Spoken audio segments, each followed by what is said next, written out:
Hello. Oh, it does work, yeah. Hi, I'm so excited to be here today, actually. One, because I have had the joy of reading this wonderful book the last few weeks, and it is literally full of notes. But also because I have known Joycelyn for years, and I must have been about 18 the first time I met you, and it's just been amazing seeing all of the work that you've done all the years, and it's been a pleasure to meet Joyce today as well. But you covered so much in the book, but I feel like a kind of the clearest message throughout is that in order to tackle the environmental crisis, we need justice, not just environmental justice, but every form of justice. And I was wondering if, to begin, Joyce, you could talk to us a bit about kind of why justice and intersectionality is so important when kind of trying to build this new sustainable future. Hi, Joyce. Good afternoon, good night. This is Joice Mendez. I'm very excited to be here. Pardon me, English is not my first language, so sometimes I mix words as well. I love Spanglish. But wow, that's not an easy question. You see, my answer from my perspective, right? Kind of my work in Latin America and the Caribbean. And basically we see, and I think you all have heard about what's happening in 2 weeks about COP30 and where is going to be COP30 in the Amazon. So there is this big momentum, right? Those COPs are these climate conferences, right? Where, these countries, they gather, they meet, and they take decisions for us to, prevent the increase of temperatures, the rise of temperatures. And there have been, now it's COP30, so it's been 30 COPs to negotiate, pretty much my age. So since I've been born, they've been negotiating the climate, and it's taking place in Belém. And Belém is the heart of the Brazilian Amazon. And we always say, but why it's happening in Belém? So basically the idea was, and the logic behind of it, let's make it in the heart of the Amazon, because sometimes when you talk about the Amazon, you have this idea that is far away, that is not connected to us here. And if we sometimes cannot see things, we cannot take care of them. So that was the reason behind having as well the COP in the Amazon. However, we were discussing a little bit of actually what is happening in the country. And obviously yesterday was approved, the country approved to start drilling oil in the Amazon, even though the same countries hosting COP30. So it's been hard, especially, at the grassroots level. We see these policies, international policies are not aligned with the national and local realities. So when we think about justice and climate justice, we also need to think about, obviously, people, their territories, their history, their perspectives, and their future as well. And we are having such a difficulty in my region at the moment to think also in the future and to prospect, ourselves as ancestors, as you were mentioning as well in your book. And I think it's very dangerous from one side be taking these decisions. Let's host these big events, but also drilling the Amazon is, we see the supply for local and immediate needs, but we're not seeing the long-term impacts that this has, not just in territories on biodiversity, but in people as well, and in the generations, still using this extractivism. So again, if we don't take into consideration, right, all the relationship, the intersectionality, that climate and economic, they are not separated, and if we don't see, the full complexity, taking the decision with the people and for the people, then this is pointless then, hosting a COP, Yeah, absolutely. Thank you so much. And it's such a difficult thing to kind of break down into a few minutes, so thank you. And I guess kind of to add on top of that, a very clear running, or more than running theme, point of the book, I suppose, is the importance of Indigenous kind of knowledge. And I was wondering if you guys could kind of explore that a little bit, maybe starting with you, Joycelyn. Yeah, so the topic of the book is really about centering Indigenous wisdom and stories and experiences, lived experiences of marginalised communities. And I think it's core to what Joyce was just describing, the difference between the conversations that we have in formal state and international settings, and the lived reality for those at the front lines of environmental destruction, climate crisis, biodiversity loss.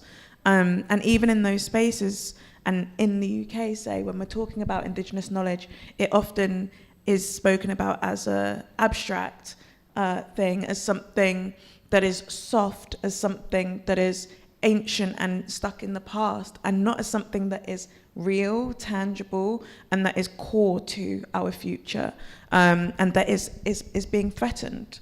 That it's not just a set of ideas, but is fundamentally a different way of thinking about relationship to the land and relationship to each other. And what we were talking about earlier was the way in which, if we don't reckon with the power of Indigenous wisdom as a complete worldview rather than a set of ideas we can also extract and pick from, we end up embedding coloniality into our environmental solutions. So we were talking about hydroelectric projects in the Amazon.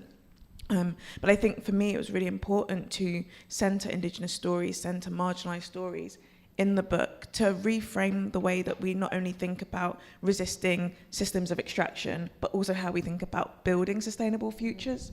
Because often I think there's a potential lack of critique or lack of depth of those conversations that end up perpetuating the systems that we're trying to move away from. Yeah. Thank you so much. Joyce. All right, some questions. Yeah. So maybe just to give you perhaps like a practical example. So during pandemics, we had a time in Brazil where people were looking back, to who am I at the level of ancestry, at the level of, questioning many areas, because back then we had a very complex government. I left the country during that time, during Bolsonaro period. We have a lot of issues regarding, especially for land activists and climate activists, especially in security terms. So basically, with a collective of youth from the north of Brazil and North Amazonian area, we created an organization that is called Palmares Lab. And Palmares was, Zumbidos Palmares was a huge warrior during the time where quilombos, where Joycelyn, she explains beautifully in her book, quilombos were Afro-descendant communities that basically they fought for Brazil independence, and they had so much influence in how, especially nowadays, we are organized as well, and we have this perspective of multiculturality in Brazil. You can speak a little bit more about it, because I think you did an excellent research. So basically what we wanted to explore is how we relate with our territory, especially between African descendant and also Indigenous collectives. So what we did is that we actually were bringing all these communication strategies they had during the, for their resistance time, and also using methods, participatory methodologies like social cartography, putting in a map, okay, where we are, where we're having issues, environmental issues, social issues, what are the opportunities, what are the challenges. So we were gathering communities and doing maps. Okay, let's have it. One thing is to have this Google map. One other thing is just you drawing your neighborhood on paper. And it was amazing to find out that we could relate, for example, areas that had lack of electricity or lack of water and sanitation, and those were mainly the areas where and that are mostly indigenous, and where the quilombos are still taking place. So basically what we started doing is we were doing public policies with that data in order to target those communities that are in the front lines, and those communities that are feeling the effects of climate change in their daily life, in the daily basis. But again, we were bringing all these kind of our ancestral techniques, not just in dialogue, but also in how we put it into paper, how we organize ourselves in order for us to, mitigate, but also be propositive, right? And there are so many, we talk about the ancestral technologies, there are so many. Even when you think about, like also other South American indigenous peoples, as well as, for example, Incas. And so they were amazing water engineers, right? So they were pretty much cultivating water, and we could see it. There are books about it on this ancient wisdom. But as Joycelyn said, this is not death, this is still alive. And this proposes a clear answer as well on how we can target climate change and social injustice nowadays. Yeah, I think it's also just interesting to add like some context to Quilombos in Brazil, because Quilombos are the descendants of enslaved Africans who were brought over to Brazil, and they were Maroons, they were escapees. Those communities that now exist escaped from slave plantations. And so when we speak about this question of indigeneity and about wisdom, I think it's amazing to think that the original Quilombos escaped from a place into a landscape they had no idea what looked like, and most of them escaped at night. And so there are tangible but also like metaphorical similarities or lessons about what does it mean to have no understanding of how you're navigating a new landscape, a landscape in the dark, and 300 years later becoming one of the best stewards of that land, a land that you were forcibly moved to, and then through necessity, through pain, through grief, became so intimately connected to that land that now Quilombos, alongside indigenous Brazilian communities, are some of the best stewards of that land. And I think that is a really key reflection of indigenous knowledge not being this like romanticized thing. Indigenous knowledge and indigenous wisdom comes from true relation and connection, sometimes out of pain, out of grief, and out of needing what you're talking about, this cultural innovation, that there are no other options, so we're going to figure out how to navigate this landscape because this is all we've got. So yeah, I just love that you were bringing up the struggles that the Quilombos have, but also the ingenuity that they've brought to Brazil. Yeah. Thank you, guys. Throughout the book, there's a lot of talking about roots in kind of two ways: the literal physical roots that hold this earth together, that protect us from the weather, all of that kind of stuff, but also the book is broken down into 6 different roots: rage, imagination, innovation, theory, healing, and care. And I wondered if you could explain to people kind of, I guess, how you chose those and the structuring of the book, why you chose to do it in that way. Yeah, so the roots in the book really represent different ways of connecting to the living world and connecting to environmental action through key lessons and case studies of indigenous or marginalised resistance. And the roots came out really emergently. I didn't know at the beginning of writing that they were going to be those roots. I had kind of ideas of themes that had been recurrent in my work or recurrent in my conversations with different like organisers or different communities. And also like through my own experience of working, especially in Ghana, where my doctoral work is based. And so, yeah, I think the roots really for me were like things to tether us, because often I feel like when I've been in conversation with people in the environmental space, or just anyone who really cares about the living world, but who feels these emotions, grief, overwhelm, these are the roots that I think have come up time and time again. And so I started with rage because that often is one of the primary emotions that, not only drives people to take action, but that sometimes fuels people's action. And of course, there's lots of research on how rage and eco-anger lead people to act. But I was, in all of the roots, thinking about how to challenge maybe our preconceptions of what these emotions or ways of engaging with environmental action looks like. And so imagination looks at how we might challenge colonial imaginaries in order to build better futures. Innovation thinks about technology and how limited our ideas around technology are, specifically when we're thinking about environmental action, and how we might redefine technology through an Indigenous worldview, through an idea of a rooted technology that is in harmony with people and planet, beyond a kind of post-industrialist idea of technology.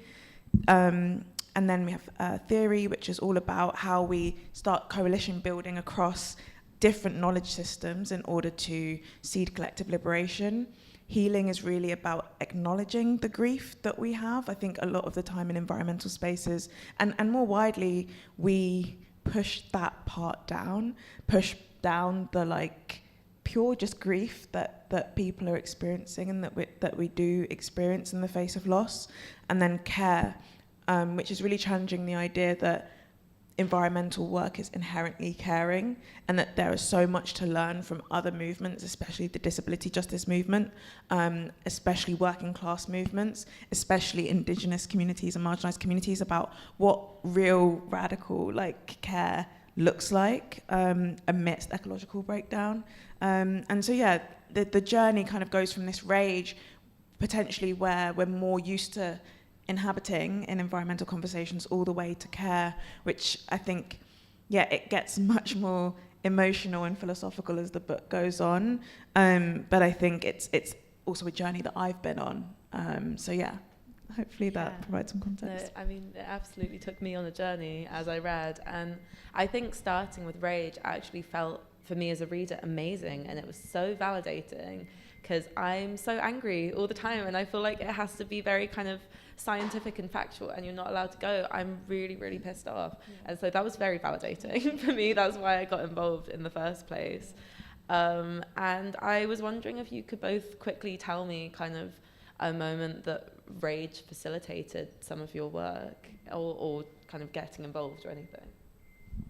Yeah, I think that I think that it became kind of generalized kind of for us in certain regions, kind of the fact that either, you are Indigenous or Indigenous descendant, and you have to be all chill and happy and connected with nature, and you're not allowed to be just really angry. And, so this is something that even allows us, like, to say, okay, no, we're angry, this is wrong. Like even having these conversations is being very intense lately. And I think that, again, during this period, especially the last 5 years in Latin America, they have been quite very intense in some regions. And I see that this goes as well with unemployment, with other, even access of, we're still discussing in some areas about access of electricity, on water and sanitation. So all of this, plus, again, I think pandemics was the moment that people were actually very angry. And then also the fact is that how we, transform that anger into action, right? Because, but that again was fueling, and that was like, hey, we need to do something, let's get organized, So then, during that period, I was telling to you about Palmar's Lab, about this organization, about several kind of policies that started taking place, and then even saying this is not kind of the future that we want, even about kind of energy projects, that we were discussing a little bit. So we have in Latin America also this big perspective of, we're doing renewables, so that is all right. We're working with hydro, with solar, with wind, but this is all right. But we are not questioning actually kind of the management way these technologies and these energy types are, what they are doing with the territories, what they are doing with people. So it's kind of weird just replacing the fuel, but using the same management, and we're not taking into account the ancestral technologies, and we're not taking into account that people are getting actually more and more organized as well, and we're like resisting, and we are like, no, that's not what we want. And I had a lot of opportunity to be involved in several areas of the Amazon, not just Brazilian Amazon, but Peruvian Amazon. And I can tell you, people in some areas, they're like really tired of these extractivist projects, and especially, even hydro can be renewable and everything, but there are limits. But again, I think that is kind of a beginning, a great beginning. And then, those emotions where I also felt really connected, because I feel like how we have that cycle, right, among those emotions, and at the end, how we're creating that pathway for the other generations, because sometimes one generation, we can't see the change in a specific area, right, but how we're creating the pathway for the next ones, right? Yeah, that's beautiful. I think for me, in general, like anger, like a real anger came much later in my journey. I feel like I came into environmentalism more from a place of like love for the natural world. And of course I was angry, but I think it wasn't like it wasn't the like forefront emotion. But for me, rage came at my first experience of witnessing extractivism, specifically in Ghana, where I work. It has been sort of victim to illegal gold mining, and seeing in person, not on a phone screen, but right there, a forest that a year before I had been working with community in, ravaged. I think that was like my first real like rage. Like, this is, I just rage. But I think what I learned, one of the most important lessons about interdependence and about like true commitment to community through that experience, because I think often in the West, like when we see something that enrages us or something that is painful, the immediate response is like, oh, like let's get rid of that, like let's do something right now. And of course it's urgent, but that would put the community that I work with in much more of an unsafe and risky position. And what that needed, and what we have done, is continue to have a very long and very committed relationship to making that transformation, which requires patience, which requires like reciprocity, which requires sacrifice, which requires risk, which is more than just, oh great, we've solved this issue about the mines, but like holistically, how are communities, members' lives going to be better and safer, and how are we going to tackle not just the surface level issue, but like the more ingrained issue, which I think is why it's so important to center Indigenous stories in, and not just stories, experiences and decision making in spaces like COP, because you can very easily look at a legal gold mine and say that's wrong, but actually the roots and the whole like chain of events, not just physical events, but also philosophies, economic design that leads to that mine, is much bigger than the mine itself, and requires a questioning of Western systems, because the reason those mines exist, yes, okay, physically is because someone has dug them, and okay, then at another remove that a foreign country has invested money to extract that, but then our value of gold, our value of gold in our wider economic system, the ability for countries to go through weird routes to make themselves not connected to the extraction of that gold, but benefit from the rewards and the economic impact of that gold. It's much larger than just an environmental issue. It's just like a world issue that requires depth of engagement, and also so much humility and space to listen to the experiences, and to understand like how is Indigenous life threatened by these mines, but also like what are the challenges of resisting, and what do people need, and what are the resources that are needed. So yeah, I think for me that was an experience of feeling deep rage, but having to really quickly renegotiate that rage and transform it into something that would be actually useful in the context that I was working in. Yeah, absolutely. And kind of very unlike me, but I actually shed a couple tears reading the rage section. And there were like, one of them, I don't want to give any spoilers, but one's to do with like the original tree huggers basically in India. And it was just a community coming together, and I don't know if I was feeling a bit emotional at the time, but it was literally like, it was just really beautiful to kind of see emotions translated into action, I suppose. But I think this is why the imagination section of the book was really interesting, because it was kind of talking about having the power to imagine a new world order. And I guess to like quote you directly, it allows us to fight against the logic of colonialism and capitalism, which trick us into believing that there is no alternative to the present world order. And I was wondering from either of you actually, if you feel like we're making any progress in terms of kind of understanding that it is systemic change that we need. It is a new world. It is, the issue is rooted in things like capitalism, which I feel like still feels like a C word that doesn't get mentioned very often. Do you think that we are starting to make progress in that, or if that's still something that sounds a bit too nebulous, maybe, for a lot of people? Yeah, I think it depends who and where you're speaking. Just a couple of weeks ago, I was at a conference which was for new economies, and there are lots of people working every day to think about what a new economic system or a new economic order might look like.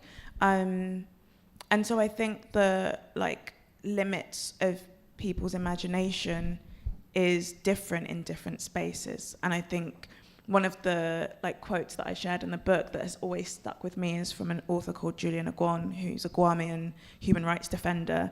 And he speaks about how colonialism and capitalism speak the language of limitation. And so I think for me, being in different rooms, having that spectrum of how limited is our language in this room about what could be otherwise.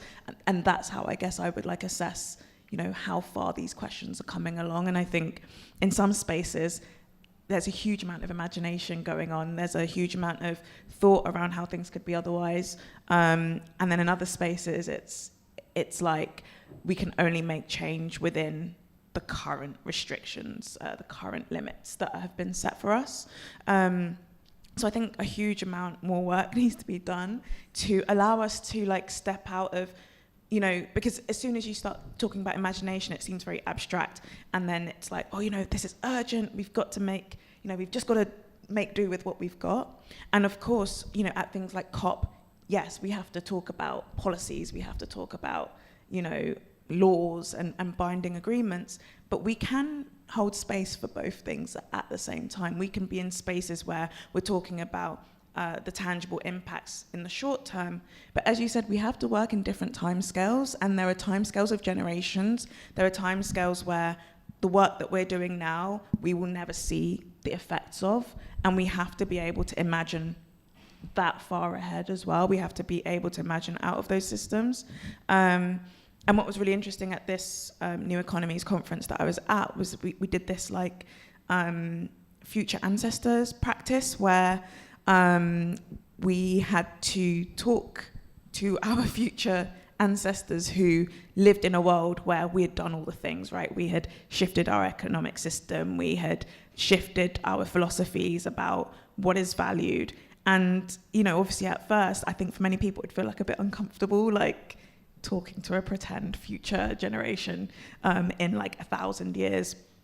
But I think it's really useful to get out of our everyday mindset and actually think if there were no restrictions, if there were no limits, what do we want? Because it gets us on that path to at least thinking of how we might get there. So yeah, I think there's definitely so much more room for facilitating experiences like that and facilitating just the space and time to think outside of our immediate needs. Yeah. I think just from that point, I felt that sometimes, land defenders, activists, we have this daily need, right? And, we have an expression all the time, kind of extinguishing fires, it's a situation, it's an emergency.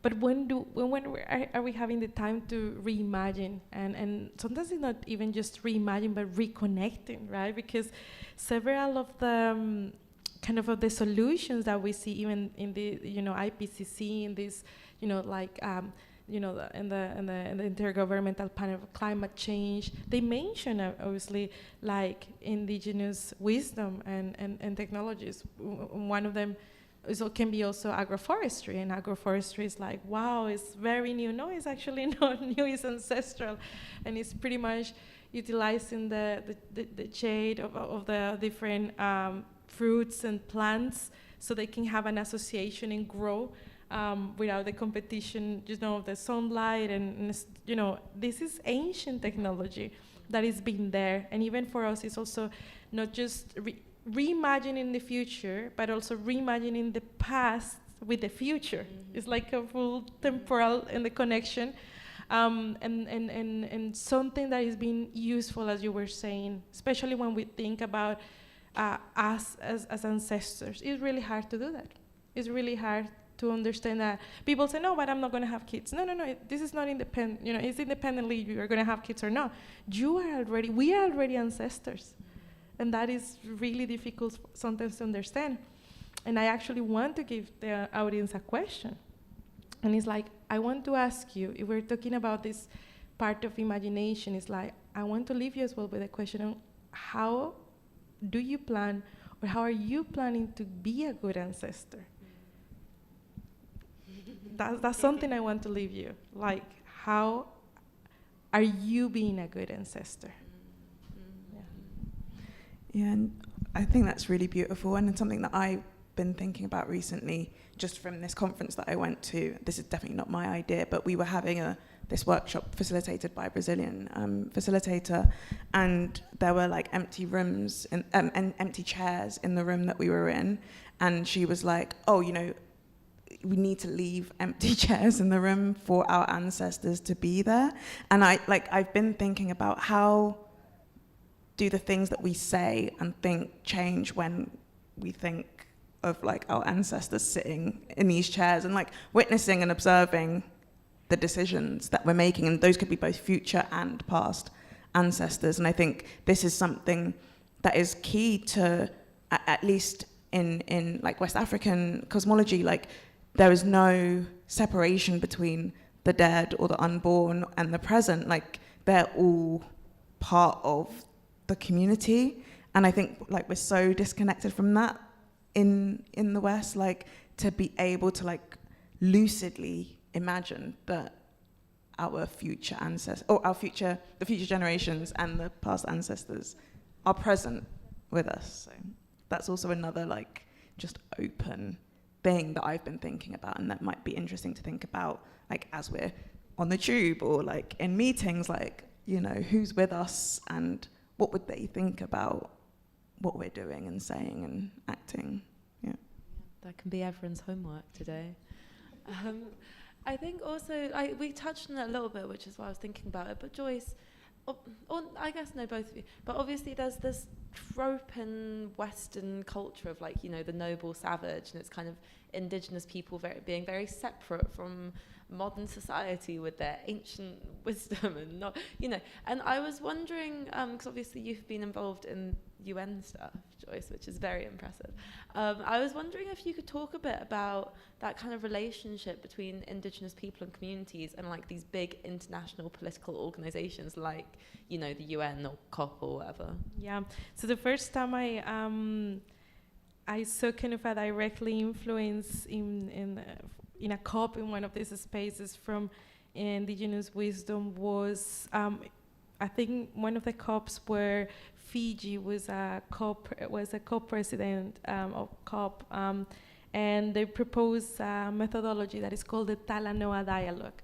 And the Talanoa Dialogue means pretty much sitting people in a circle and sharing, like the experience, but also having this intergenerational dialogue. And back then, this is like 10 years ago, also like intergenerational dialogue. Oh, obviously thinking, of the future with the future generations that are kids and teenagers. So that was like, why are we including kids, in COPs or the future generations? And I remember at the beginning, like some of the negotiators were shocked. They were like, why are kids here? Like, you need to go and play, have fun. Yeah, I understand, but also they are the future generation. So when we think obviously about this future, it's not just, how we do this, how we teach skills and everything, but also how perhaps we have a dialogue and we learn from them as well. So that was a very unique COP, I remember, with this Talanoa dialogue. And this actually influenced a lot of the negotiations this year. And I feel still a lack of connection of after several COPs of this indigenous perspective. And I think during this COP is actually a lot happening. Again, it's going to be in an Amazonian territory. But I also think that, especially in the momentum where we have in Brazil, but kind of we have several ministries being indigenous themselves and being in decision-making positions. This is very interesting at the moment, because also how they are not just advocating just indigenous rights, but also they are advocating for people's rights at the end of the day, right? So this is allowing us to build a little bit a more inclusive country. We were talking also a little bit about it. I feel that in Latin America we still have a lot of racism, and especially environmental racism, when we see the floating areas, where are mainly favelas, or those regions where we have indigenous and African communities descendant.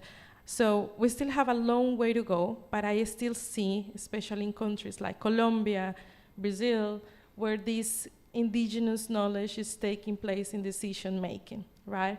And we're gonna see still, because there's a lot of pressure. It's like, make it work now, in 5 years. Like, we have the voting system every 5 years. In 5 years, it's really sometimes hard to see, and then people sometimes question, but you were indigenous. What happened? You didn't manage to do it. Come on, it has to be a full process, right? And the same at COPs. We have a presidency of a country for over 1 year, but, a year is quite limited. But again, I think that we see also sometimes the results afterwards, especially in peoples, especially in the generations ahead of us. Yeah. Yeah, thank you very much. And I think it's interesting to mention that, because I think one of the biggest issues in kind of the Western environmental movement is individualism. And it was really interesting reading your chapter on healing, because I feel like the biggest message was that we need more community and more collective action. You're talking about it in terms of kind of making kind of the power of natural healing more collective, that it doesn't have to be a solitary action. But also I found your writings on grief, and kind of the fact that a lack of proper grieving rituals mean that we're not able to cope with loss. And I was wondering if either of you would kind of be able to elaborate on that more. Yeah, I think that something that I've learned through working with lots of different communities, but specifically in Ghana as well, is that often in the West, because we have a difficulty in being uncomfortable and in facing pain and discomfort, we rush to cover those things up. And that avoidance is also dangerous and is also harmful. And that it's not just an individualism, it's not just a disconnection between us and others, but also like a dissonance and a disassociation with ourselves. And without acknowledging our grief, we're sort of cutting ourselves off from letting ourselves understand that we're deeply connected with the land. It still positions us as separate from the living world, and that we are stewarding the living world, and we are saving the planet. Not that part of us is being lost. Like, we are part of this ecosystem that is being lost, and that we are grieving that loss. And in lots of different cultures, especially in Ghanaian culture, we just deal with grief a lot differently. It's a lot more loud, it's a lot more public, and it's a lot more like communal. Like, grief is just a very communal thing. And if we think about like just grief practices outside of environmentalism, just interpersonal grief practices in places like the UK, it's very isolating for the person who is bereaved.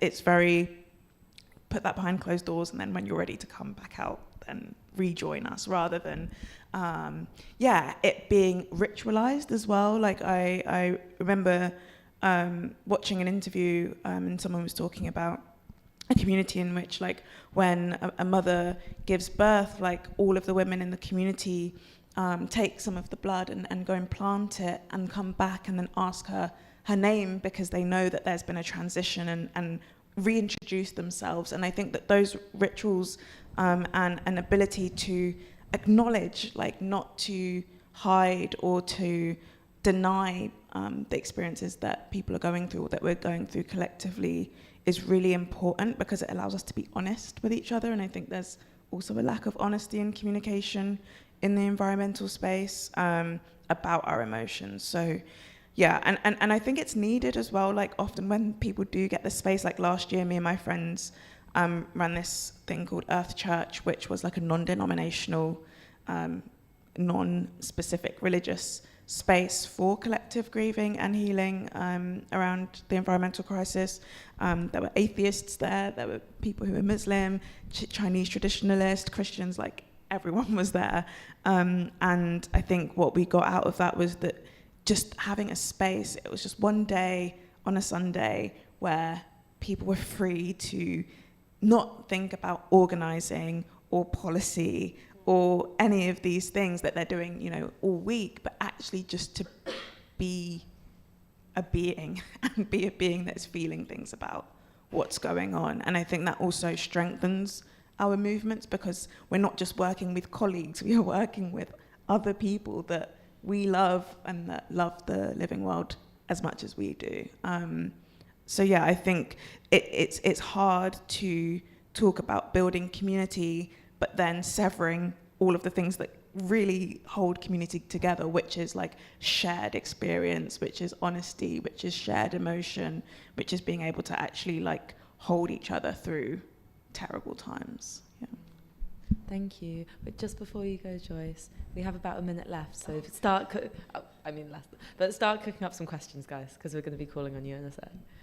But sorry. Yeah, I don't think I could explain it better, because I think I share what you mentioned, and perhaps one additional point that I will add from kind of the experiences that we had. Especially during 2019, there were a lot of videos online about kind of the Amazon on fire during this period, and I remember a lot of videos, you know, of people even being burned, and not just the jaguars and all the biodiversity, and it felt like really difficult, felt difficult to process. And I remember several movements were very quiet, and people were questioning, but guys, we need you now, you know, look what's happening. And then even allowing people to rest, to understand and to grieve in that way, to sometimes take a step back and say, are we really, you know, how is the activism in the environmental space, is it being effective, or even questioning, you know, the methods, but also also the grieving, what we have kind of, especially in Andean perspectives, is also not just remembering, but also kind of bringing the perspectives of the ancestors back into practice, and understanding, and again, that we are the result of the decisions of our ancestors, but at the same time, understanding that, for example, this point in history has been a summatory of decisions as well from previous generations, and that it's okay, you know, to take a step back. It is okay to you know, to even understand that activism and environmentalism doesn't have a typical way of acting. You know, everybody can act and can be part of the solution, no matter where they are, no matter in the area, no matter, you know, the country, the language, and also sometimes taking the time to reimagine the future, for me, is connected with this grieving, because it's like how we put all this pain, but also how we transform this. And it's so difficult, and then I see in spaces like COP, right? Because we do grieve at the end of COP sometimes, oh, another year, you know, people walking away of the negotiations, like what you commented happened in Colombia. And then, you know, you're angry, but also you're saying, like, you know, clock is ticking, like we don't really have the time, you know, and then you feel, as I feel, very angry, like 30 years negotiating COP, my age, and come on, we have done more on the ground than the decisions that are being taken place there. But it's all right, I mean, to understand that. And nobody expects people sometimes to come up with a, you know, a solution afterwards and all of that. But I really think, and another perspective that I want to leave you with is that I know when we talk especially about kind of COP and these spaces, they feel far away. You know, the Amazon feels very far away. But like we are, and I think this part of astronomy, because we both come from the astronomy, we are at the, Carl Sagan, I used to like this astronomer a lot. He said we are stardust. If you think our atoms, the calcium and all this, the iron, it comes from the stars, right? So we do have, and when we look at nature, it's not, we are here and nature is here. Nature, Pachamama is inside of us, right? We are connected. So perhaps for grieving, remember you're part of nature and you're very strong. And those atoms have, thousands and thousands of years of history. So again, you're stardust, but our mind is not as well. So allow yourself to empower as being part. We are part of nature. Sometimes we disconnect and we forget we're nature, yeah? Yeah, absolutely. That's a beautiful note to end on. Thank you so much. Do we have a roaming mic?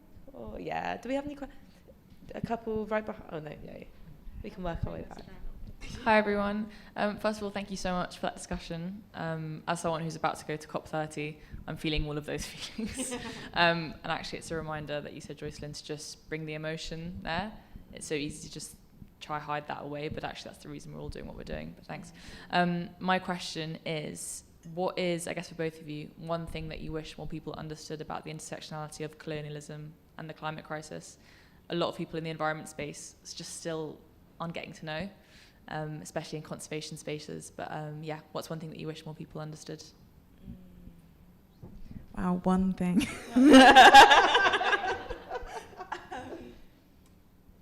I mean,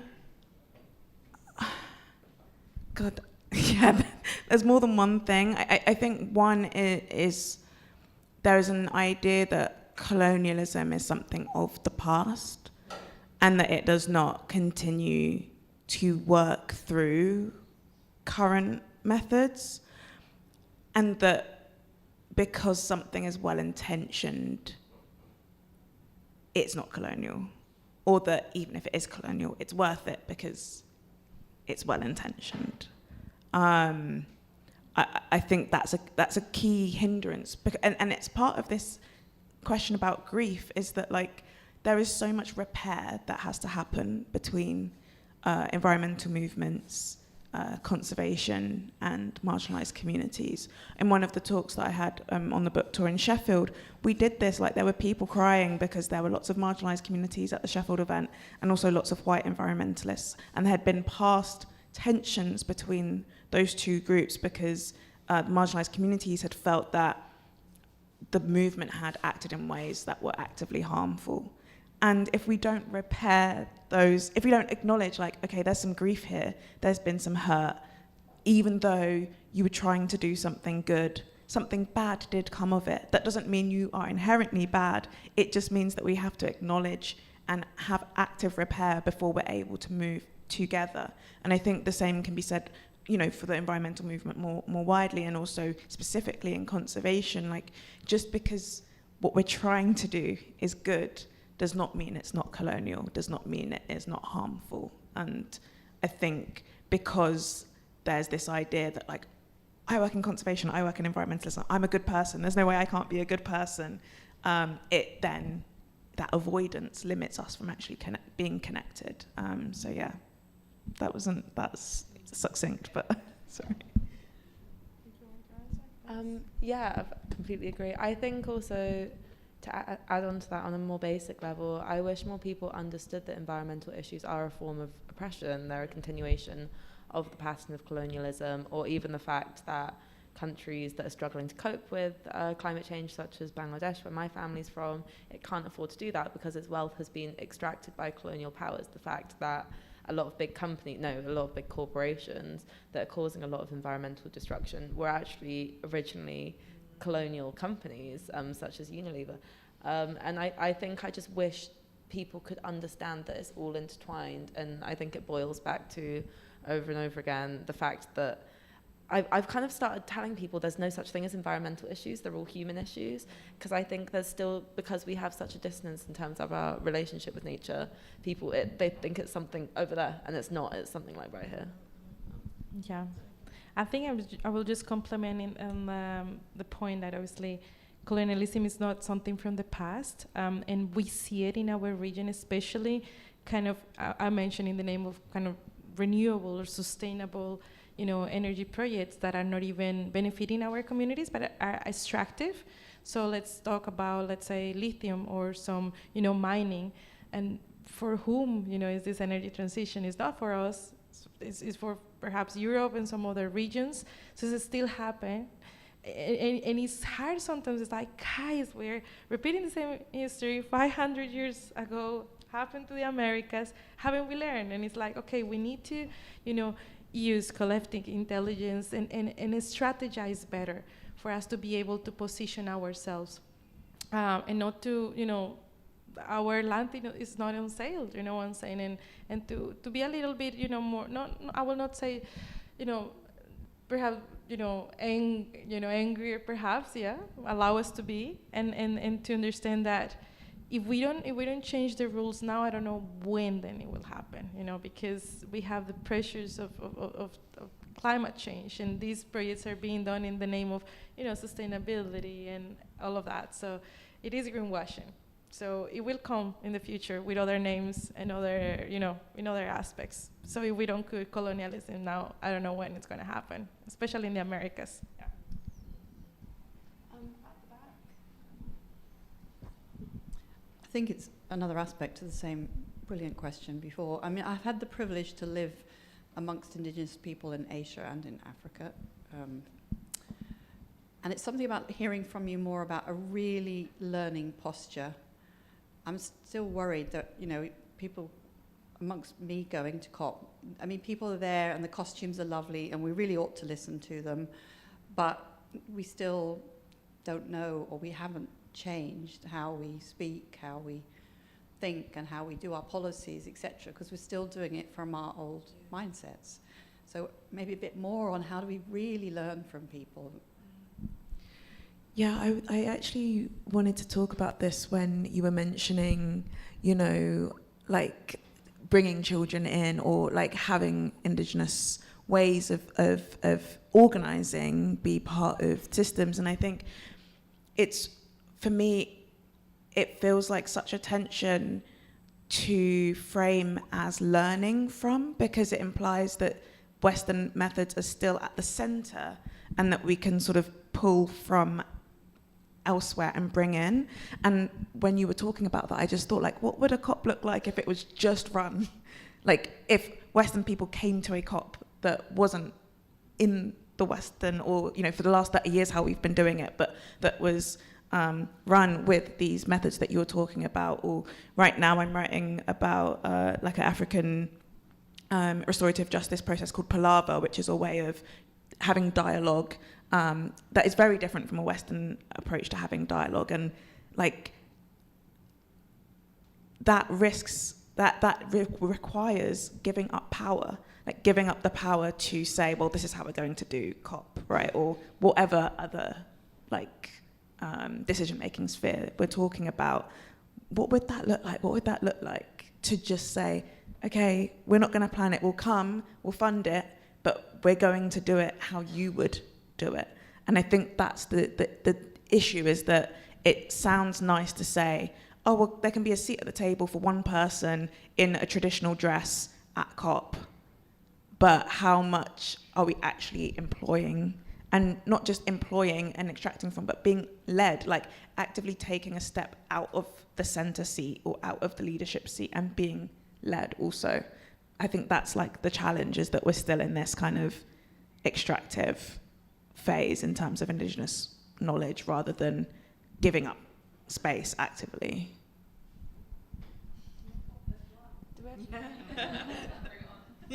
Do we have time for one? Yeah, I think we can do two quick ones. Two quick ones. Hello again, and thank you so much for your inspiring books. I very much look forward to reading both. I've already started reading one. So I had a sort of two mini questions. So the first one was around, what are your views about the sorts of formats that we can use to position the knowledge that you have, the amazing knowledge that you've gathered in the countries that you've worked in, the people and the communities, to the average person on the street? So you know, I've heard about COP, obviously, and if you're educated, if you've had the privilege of going to university and having an education, then you have a good understanding. But for the average person who is maybe, you know, a care worker or a street cleaner, a person who's living in poverty, how can you position that knowledge, and in what sort of format could you position it in to make them feel like it matters to them? And I know that you have sort of touched on that already. You've spoken about connecting with nature, which is really important, but I think obviously this is a values thing as well, and a lot of working class communities, especially in the UK, might not value connection with nature as much. I mean, I come from a working class background and I very much value nature, so I don't mean to generalise, but yeah, so I was just wondering what your thoughts are about that. I hope that's not too long a question. Oh, I guess that's a bit of me, isn't it? For context, I have a charity where we work with kids, mainly Black and Asian kids, but kids from very deprived areas, and a lot of them have literally never heard of climate change before. Most of them think of environmental issues as something that you worry about when you've got nothing else to worry about, basically. I think especially these days with everything else going on. And so I think it, again, boils down to kind of relating these to people's lives. So, for example, the kids that we work with, you know, will go, but didn't your family back in the village experience drought or flooding? Didn't their homes get washed away? And they'll go, oh yeah, and you'll go, that's climate change. And it like clicks. Or, you know, like people in London, the fact that in like certain communities their children are literally dying because of air pollution, go, that's an environmental issue. They go, that really upsets me. Where I live in the southwest of England, the fact that villages are literally getting like flooded and swept away every year, and they didn't used to happen. You go, that's climate change. And so I think like historically we've had a real dissonance between like everyday people and the environmental movement, and like also it's historically been very like far away and very scientific, and I think actually that just isn't engaging. They don't feel like they have the time, and so I feel like, for me at least, that's the direction that we need to go down more.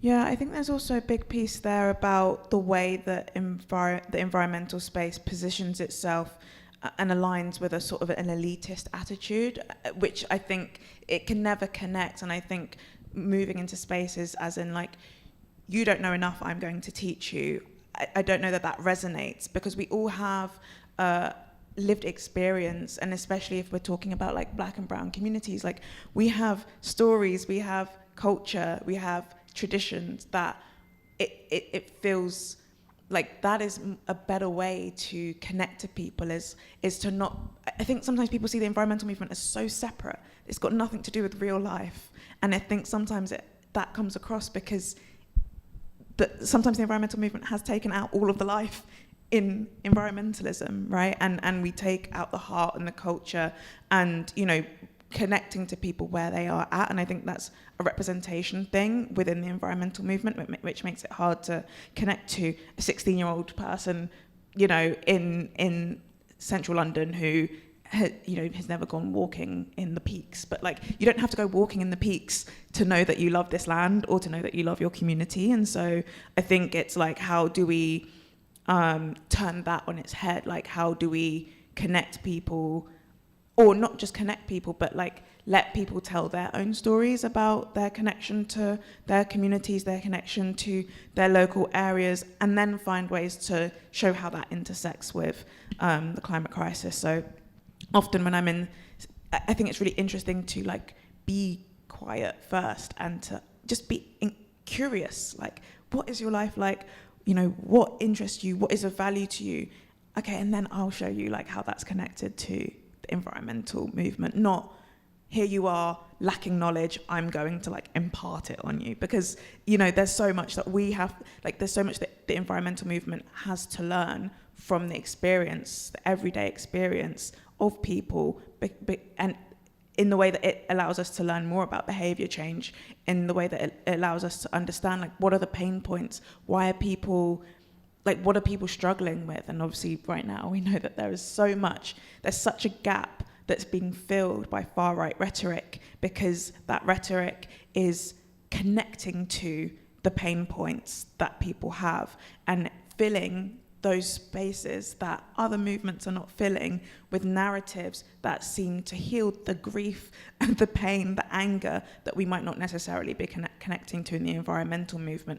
And I think that's partly because, you know, you have far-right leaders who are elite, who have, you know, created a narrative that they are, you know, on the side of working class people. And so, but we're doing the opposite. You know, the environmental movement is a people's movement, yet it feels very far away from everyday life. So I think there's a lot to learn there about like centering people's stories and experiences before wanting to like educate them. Yeah. Okay. We are overrunning, but I've been given but I've been given permission for one more question. But if we could make both the question and the answers succinct, both these lovely ladies are going to be hanging around afterwards, and they're very open to have chats and also book signings and all of that. Thank you, ladies. It's a quick question. There might be a long answer. But how do you see the place of tourism, travel and tourism, in this movement, and especially with Indigenous communities, and how they could potentially have the power to make change? Do you mean like, would we like... Are you saying like the role of like ecotourism Or how... Yeah, I guess. So, yeah, but for example, like in the Indigenous communities where they could be the ones providing tourism, and therefore it's having an impact on their communities, it's bringing in revenue into their communities, and it's also having an impact on the tourist who is experiencing what they're seeing, so it's then having that ripple effect. Yeah, I can give you perhaps an example that we have of the border of Brazil, Paraguay, and Argentina. So basically, one of the main communities are the Guarani peoples as well. So Guarani, they used to be actually a lingua franca, the language, one of the mostly spoken before Portuguese and Spanish arrived. So they still, you know, they're thriving, you know, in Brazil, in Paraguay, Argentina, Bolivia. So basically what has happened is that they have lost their land due to this hydroelectrical plant that we were talking previously. But what they did is that they obviously they have to move from their land. And that area is very touristic because of the triple border, because we have these Iguazu Falls. So what they have done is that they have something that's called like trilhas de agroturismo. So it will be like the pathway of agroforestry. So people come, they stay with them, but they also cultivate their own food. And they teach this full kind of perspective of agroforestry. Obviously, you cannot do this in a week or in a day, but it allows people to reconnect, and it's also allowing Indigenous peoples kind of to reimagine as well how they allow people in their communities, right, as well, not in a kind of invasive way, but in a more, okay, we invite you, and you build with us, and you leave a legacy here as well in the community. So instead of being an extractive tourism, actually you leave something after you stay there. So I think that is very interesting, because people go and they spend the day, you know, they're cultivating as well. Obviously they visit the rivers, but it's like really connecting, instead of being there and saying, oh wow, you know, I've been there, I know everything from there, but instead of kind of also understanding a little bit. So I think this is a good example that we're having in the region, and it's very interesting actually topic. Yeah, thank you. Well, thank you guys so much. I'm sure I found this very interesting. And yeah. Thank you so much. Thanks everyone for coming. Yeah.